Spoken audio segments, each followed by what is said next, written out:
ഓം ശാന്തി 17/3/2025. ഇന്നത്തെ മുരളിയുടെ main points. മധുരമായ കുട്ടികളെ, പഠിത്തം തന്നെയാണ് സമ്പാദ്യം. പഠിത്തം വരുമാന മാർഗമാണ്, സോഴ്സ് ഓഫ് ഇൻകമാണ്. ഈ പഠിത്തത്തിലൂടെ തന്നെയാണ് നിങ്ങൾ 21 ജന്മത്തേക്ക് സമ്പത്ത് ശേഖരിക്കേണ്ടത്. പഠിത്തം വരുമാന മാർഗമാണ്. പഠിത്തത്തിലൂടെയാണ് സമ്പാദ്യം ശേഖരിക്കാൻ പറ്റുന്നത്.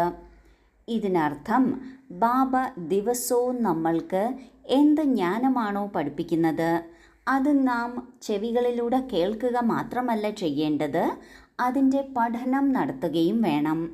മുരളി തീർച്ചയായും റിവൈസ് ചെയ്ത് അതിൽ നിന്ന് പോയിൻറ്റ്സ് എടുത്ത് അത് വിചാരസാഗര മന്ഥനം ചെയ്യണം.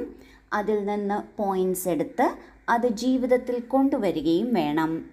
ഇത്രയും പരിശ്രമം നാം ചെയ്യുമ്പോഴാണ് നമ്മൾക്ക് ഈ ജ്ഞാനം വളരെ നന്നായി ജീവിതത്തിൽ കൊണ്ടുവരാൻ സാധിക്കുന്നത്, ഇത് സ്പഷ്ടമായി മനസ്സിലാക്കാൻ സാധിക്കുന്നത്. വരാൻ പോകുന്ന മുഴുവൻ കൽപ്പത്തിൻ്റെയും പ്രത്യേകിച്ച് 21 ജന്മങ്ങൾക്കുള്ള സമ്പത്താണ് നാം ഈ പഠിത്തത്തിലൂടെ ശേഖരിക്കുന്നത്. അത് നാം മുന്നിൽ വയ്ക്കുന്നതിലൂടെ നാം പഠിത്തത്തിൽ സ്വതവേ തന്നെ ശ്രദ്ധിക്കും. നാം ഓരോ കാര്യങ്ങളും വ്യക്തമായി തന്നെ മനസ്സിലാക്കണം. ഇത് നമ്മുടെ തന്നെ ഭാഗ്യം നാം ഉണ്ടാക്കുകയാണ്. ചോദ്യം: ഏത് കുട്ടികളിലാണോ ബൃഹസ്പതിയുടെ ദശ ഉണ്ടായിരിക്കുന്നത് അവരുടെ അടയാളം എന്തെല്ലാം കാണപ്പെടും?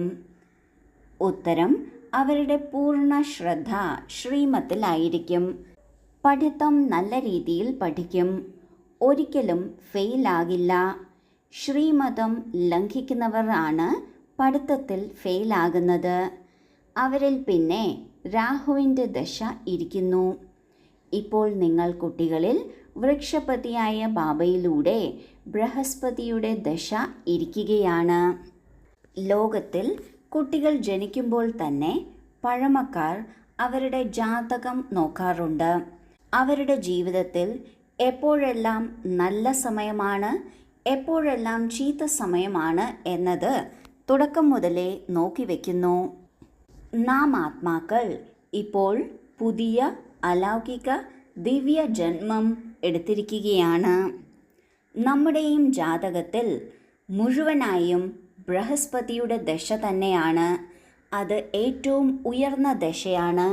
ആരിലാണോ ബൃഹസ്പതിയുടെ ദശയുള്ളത് അവർക്ക് ഓരോ ചുവടിലും ഭാഗ്യം തന്നെ ഭാഗ്യമായിരിക്കും. ഇങ്ങനെയുള്ള കുട്ടികളുടെ അടയാളം എന്താണ് എന്നതാണ് ബാബ പറഞ്ഞു തരുന്നത്. ആദ്യമായി അവരുടെ മുഴുവൻ ശ്രദ്ധയും ശ്രീമതം പാലിക്കുന്നതിലായിരിക്കും. ശ്രീമതത്തിലൂടെയാണ് നാം ശ്രേഷ്ഠരാകുന്നത്. മാത്രമല്ല അവർ പഠിത്തവും വളരെ നല്ല രീതിയിൽ പഠിക്കും. ഒരിക്കലും ഈ പഠിത്തത്തിൽ ഫെയിലാകുന്നില്ല. ശ്രീമതം ആർക്കാണോ മനസ്സിലാകാത്തത് അവരാണ് അത് ലംഘിക്കുന്നത്. അവർ പഠിത്തത്തിലും തോൽക്കാൻ സാധ്യതയുണ്ട്.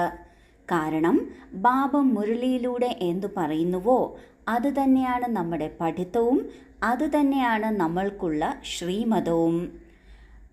പഠിത്തം ടീച്ചറിൻ്റെ രൂപത്തിൽ നൽകുന്നു, ശ്രീമതം സദ്ഗുരുവിൻ്റെ രൂപത്തിൽ നൽകുന്നു. ആരാണോ ശ്രീമതത്തിൻ്റെ മൂല്യം മനസ്സിലാക്കാത്തത് അവരാണ് അത് ലംഘിക്കുന്നത്. ശ്രീമതം മനസ്സിലാക്കുന്നില്ല അർത്ഥം അവർ പഠിത്തത്തിൽ ഫെയിലാകാൻ ഉള്ളവരാണ്. അവരിലാണ് എതിർദിശയായ രാഹുവിൻ്റെ ദശ ഇരിക്കുന്നത്. അതായത് ഓരോ കാൽവയ്പിലും അവർക്ക് നഷ്ടം തന്നെ നഷ്ടമായിരിക്കും. എന്നാൽ നമ്മൾ കുട്ടികളുടെ മേൽ ഇപ്പോൾ വൃക്ഷപതിയായ ബാബ തന്നെ, അതായത് മുഴുവൻ വൃക്ഷത്തിൻ്റെയും ചൈതന്യ വിത്തായ ബാബ തന്നെയാണ് നമ്മൾക്ക് മേൽ ബൃഹസ്പതിയുടെ ദിശ വച്ചിരിക്കുന്നത്. ബൃഹസ്പതി എന്നത് ഗുരുവിനെ കുറിക്കുന്നതാണ്. ശ്രീമതം നൽകുന്ന സദ്ഗുരു തന്നെയാണ് നമ്മെ നേരായ രീതിയിൽ കൊണ്ടുപോയി നമ്മളുടെ ദശ ഏറ്റവും ഉയർന്നത് ആക്കുന്നത്. ഗീതം: ഈ പാപത്തിൻ്റെ ലോകത്തിൽ നിന്ന് ശാന്തിയും സമാധാനവുമുള്ള മറ്റെവിടേക്കെങ്കിലും കൊണ്ടുപോകൂ. ധാരണയ്ക്കുള്ള മുഖ്യസാരം: 1. ഈ പഴയ ലോകത്തെ കണ്ടുകൊണ്ടും ബുദ്ധിയോഗം ബാബയോടും പുതിയ ലോകത്തിൻ്റെ വശത്തേക്കും ആയിരിക്കണം. ശ്രദ്ധിക്കണം, കർമ്മേന്ദ്രിയങ്ങളിലൂടെ ഒരു വികർമ്മവും സംഭവിക്കരുത്. എപ്പോഴും ശുദ്ധകർമ്മം ചെയ്യണം. ഉള്ളിൽ എന്തെങ്കിലും രോഗമുണ്ടെങ്കിൽ ഡോക്ടറോട് പറഞ്ഞ് നിർദ്ദേശം എടുക്കണം. 2. സംഘദോഷം വളരെ മോശമാണ്. ഇതിൽ നിന്ന് സ്വയം തന്നെ വളരെ വളരെ സൂക്ഷിക്കണം. സ്വയം തനിക്കും പരിവാരത്തിനും സുഖം നൽകുന്നവരാകണം. പഠിത്തത്തിൽ ഒരിക്കലും ഒഴിവ് കഴിവ് പറയരുത്. ആദ്യത്തെ പോയിന്റിൽ ബാബ പറയുന്നു, നമ്മുടെ ബുദ്ധിയോഗം എപ്പോഴും ബാബയുടെ വശത്തും പുതിയ ലോകത്തിനു വശത്തുമായിരിക്കണം. കാരണം നമ്മുടെ ബുദ്ധിയെയാണ് മായ ഏറ്റവും അധികം ശക്തമായി ആക്രമിക്കുന്നത്. നമ്മുടെ ബുദ്ധിയെ മായയുടെ പ്രഭാവത്തിൽ നിന്നും ആക്രമണത്തിൽ നിന്നും ദൂരെ മാറ്റി നിർത്തുന്നതിന് ബാബയെ ഓർമ്മിക്കണം, പുതിയ ലോകത്തെ ഓർമ്മിക്കണം. ഒപ്പം ശ്രദ്ധിക്കണം, നമ്മളുടെ അടുക്കൽ നിന്ന് ഒരു വികർമ്മവും സംഭവിക്കരുത്. നമ്മൾ കർമ്മേന്ദ്രിയങ്ങളിലൂടെ തെറ്റ് അല്ലെങ്കിൽ വികാരങ്ങളുടെ ലാഞ്ചനയുള്ള ഒരു കർമ്മവും ചെയ്യരുത്. ഉള്ളിൽ എന്തെങ്കിലും കുറവുണ്ട്, രോഗമുണ്ട് എന്നുണ്ടെങ്കിൽ നമ്മുടെ ബാബ അവിനാശി ഡോക്ടറാണ്. ബാബയുടെ അടുക്കൽ എല്ലാ രോഗത്തിനും മരുന്നുണ്ട്. നാം ബാബയോട് സത്യസന്ധമായി കാര്യം പറഞ്ഞ് ബാബയിൽ നിന്ന് മരുന്ന് എടുക്കണം, ട്രീറ്റ്മെൻറ്റ് എടുക്കണം. രണ്ടാമത്തെ പോയിന്റിൽ ബാബ പറയുന്നു, മായയുടെ കൂട്ടുകെട്ട് വളരെ വളരെ നഷ്ടം വരുത്തുന്നതാണ്, വളരെ മോശമായതാണ്. ഇതിൽ നിന്നും സ്വയം തന്നെ സംരക്ഷിക്കണം, സൂക്ഷിക്കണം. നമ്മൾ നമുക്കും മറ്റുള്ളവർക്കും സുഖം നൽകുന്നവരായിരിക്കണം. നാം ഒരിക്കലും ദുഃഖം എടുക്കരുത്, ദുഃഖം കൊടുക്കുകയും അരുത്. പഠിത്തത്തിൻ്റെ കാര്യത്തിൽ ഒരു ഒഴിവുകഴിവും പറയരുത്. ഇന്ന കാരണം സംഭവിച്ചു, ഇന്ന പരിതസ്ഥിതിയായിരുന്നു, അതുകൊണ്ട് പഠിക്കാൻ സാധിച്ചില്ല എന്നൊരിക്കലും പറയരുത്. അങ്ങനെ ഒരിക്കലും പഠനം മുടക്കരുത്.